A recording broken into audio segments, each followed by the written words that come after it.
Može. Evo Zoran Vujočić sa nama, tu trener ekipe Poleta.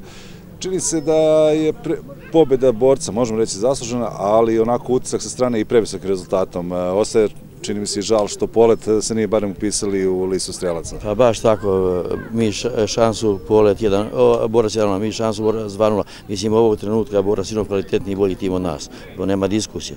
Međutim, mi smo u momentu dali neki naš maksimum, imali smo tih prilika, nismo iskoristili, mislim da je publika mogla da uživa u igri.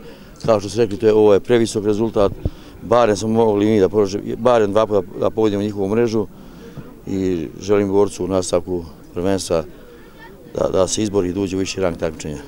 Čini se prvo polovreme ravnopravnija utakmica nego što je bio to u finišu utakmice, u finišu susreta. Šta je to što je odlučilo pobjednika danas po vama? Pa sigurno da je borac ima kvalitetniju klupu.